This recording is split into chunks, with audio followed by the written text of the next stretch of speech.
നമസ്കാരം, കൊട്ടാരക്കര മീഡിയയിലേക്ക് സ്വാഗതം. ഫോണിലേക്ക് എത്തുന്ന അജ്ഞാത നമ്പറുകളിൽ നിന്നുള്ള കോളുകൾ ഭൂരിഭാഗം പേർക്കും തലവേദനയാണ്.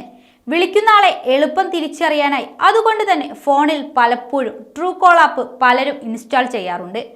ആരാണ് വിളിക്കുന്നതെന്ന് മനസ്സിലാക്കാൻ ട്രൂ കോൾ ഇൻസ്റ്റാൾ ചെയ്യുന്നതിലൂടെ കഴിയുമെങ്കിലും ഈ ആപ്പ് നമ്മുടെ ഫോണിലെ കോണ്ടാക്ട്സ് അടക്കമുള്ള എല്ലാ ഡാറ്റകളും ചോർത്തുന്നത് സ്വകാര്യതയ്ക്ക് ഭീഷണിയാകാറുണ്ട്. അതുപോലെ ട്രൂ കോളറിനൊപ്പം വരുന്ന അനാവശ്യ പരസ്യങ്ങളും ഉപയോക്താക്കൾക്ക് പലപ്പോഴും തലവേദനയുമാണ്. അതുകൊണ്ട് തന്നെ പലരും വേറെ വഴിയില്ലാത്തത് കൊണ്ട് മാത്രം ഇപ്പോഴും ഫോണിൽ ട്രൂ കോളർ ഇൻസ്റ്റാൾ ചെയ്യാറുണ്ട്. ടെലിമാർക്കറ്റിംഗ് അടക്കമുള്ള സ്പാം കോളുകൾ ഇതുവഴി തിരിച്ചറിയാനും കോളുകൾ എടുക്കാതെ അവഗണിക്കാനും ഇതുവഴി ഉപയോക്താവിന് കഴിയുന്നു.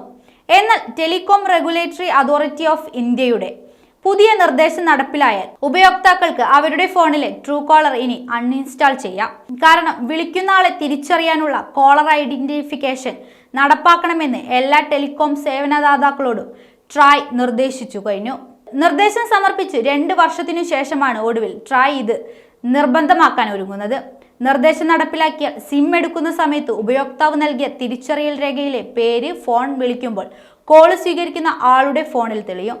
കോളിംഗ് നെയിം പ്രസന്റേഷൻ എന്ന പുതിയ ഫീച്ചർ ഉപയോക്താവിന്റെ ആവശ്യം അനുസരിച്ച് എല്ലാ ടെലികോം ദാതാക്കളും ലഭ്യമാക്കണമെന്നാണ് ട്രായ് നിർദ്ദേശിച്ചിരിക്കുന്നത്.